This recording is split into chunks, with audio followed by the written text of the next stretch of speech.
What if I told you that one of the most honest games ever made was treated as a mistake by the very same company that created it? Not a technical mistake, not a flaw in execution, a mistake of existence. God Hand didn't fail because it was bad, it failed because it refused to obey. It didn't obey trains, it didn't obey metrics, and it certainly didn't obey expectations. God Hand placed too much faith in the player, and for an industry that prizes control over risk, that is unforgivable. Today, it's labeled a cult classic, a hidden gem, or misunderstood, but that only happened because it survived despite Capcom, not because of them. God Hand was released in 2006 for the PlayStation 2, and that detail matters. 2006 was the year of the industry began to shift for good. Games were moving away from being experimental experiences and becoming calculated products. It was the dawn of the obsession with photorealistic graphics, cinematic narratives, invasive tutorials, and guided experiences. The player was no longer allowed to fail too often, to get frustrated, or to give up. Everything had to be accessible. And in the midst of all that, God Hand arrives, a game that looks at all those new rules and does the exact opposite. The game takes place in a strange world, one that feels like a parody until you realize it's actually hyper-aware of itself. There are no tragic, guilt-ridden heroes here, no epic redemptions, no grand destinies. There is only Jin, an ordinary, lazy, arrogant guy with absolutely no desire to be a hero. Jin doesn't want to save the world, he just wants to stay alive. And that says everything. The story starts simple. Jin loses his right arm while facing demons known as the Four Devils, servants of a higher power. On the brink of death, he receives something forbidden, the God Hand, a legendary arm capable of defeating any demonic entity. But here is the crucial detail. Jin is not worthy. He wasn't chosen because of his purity, he wasn't chosen because of his courage, or even his sacrifice. He was chosen by sheer luck, and the game never tries to convince you otherwise. The one who grants the God Hand to Jin is Olivia. She is his polar opposite, serious, determined, and fully aware of the responsibility such power carries. While Jin sees the arm as an advantage, Olivia sees it a burden. She represents the classic idea of heroism, while he represents the chaos, and this tension is never fully resolved. The villains in God Hand aren't complex, and that is intentional. They don't symbolize deep-seated traumas or internal conflicts. They are caricatures, exaggerated, ridiculous, Elvis-inspired demons, masked wrestlers, and bosses who look like they stepped out of a low-budget anime. But there is a logic to this. God Hand doesn't want you to get bogged down into the narrative, it wants you to play. The story is just a backdrop, an excuse for the conflict, nothing more. Even the main antagonist, Azel, is powerful, theatrical, and over the top. He doesn't want to destroy the world for that ideology. He wants to dominate it simply because he can. He taunts, mocks, and defies expectation. Azel doesn't respect Jin, and Jin doesn't respect Azel. This isn't a battle of ideals, it is a clash of egos. God Hand uses humor and narrative, mechanic bad jokes, absurd situations, and constant shifts in tone. But it is not a mistake, it is identity. The games know that if it tried to be serious, it would lose its edge. It embraced the ridiculous to protect what truly matters, the player's experience. There is something deeply ironic about the story of God Hand. It is a tale of absolute power in the hands of someone who shouldn't have it. Which is exactly what happened to the game itself. God Hand was a massive burst of creative power in the hands of a studio that didn't fit Capcom's corporate vision.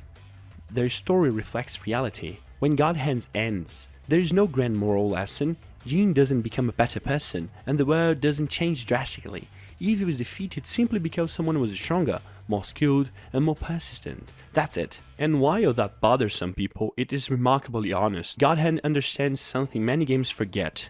Not every story needs to be profound, some just need to be functional. The narrative exists to support the gameplay, not to compete with it. It is a brave choice when you finish God Hand. You don't remember their story as an epic, you remember moments, fightings, humiliations, and mechanical triumphs. The narrative doesn't try to steal the spotlight, it knows its place, and that's why it works. God Hand didn't want to be a playable movie, it wanted to be a playable game. The simple, obvious choice put it in a collision course with the industry.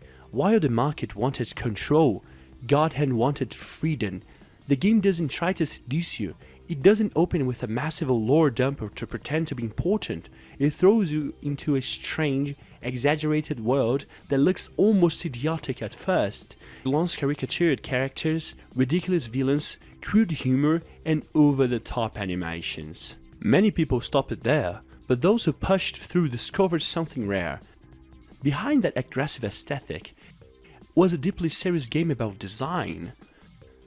God Hand doesn't give you preset combos, you build them. Every button can be a different strike, every sequence is your choice, you craft your own style, and the game demands you master it.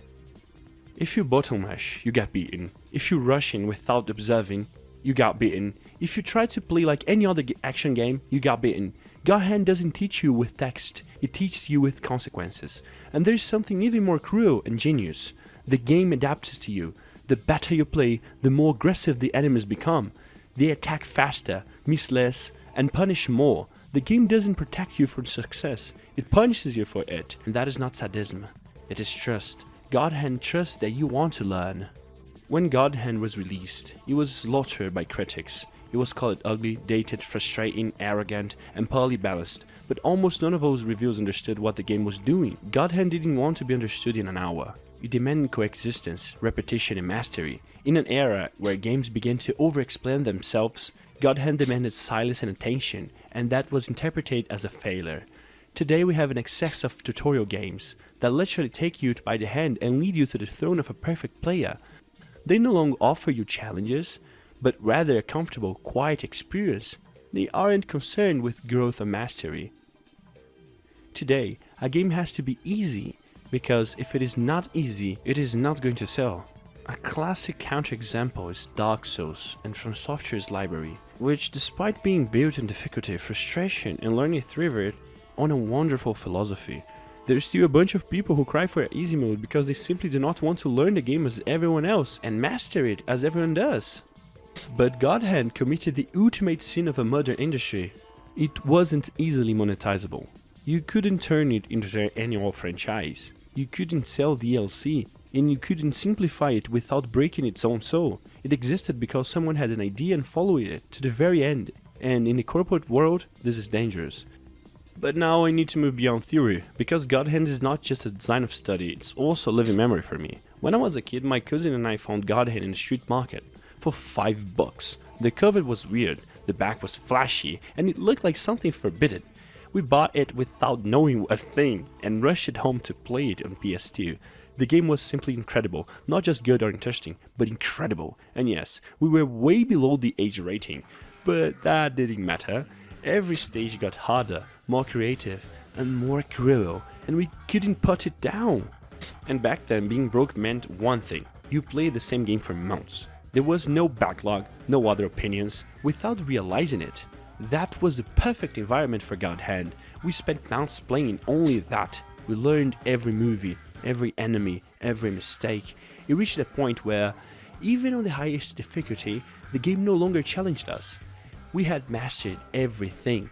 And therein lies the irony. The downside of having no money is the limitation for sure, but the upside was finding God Hand and playing it for decades, not weeks. God Hand wasn't disposable.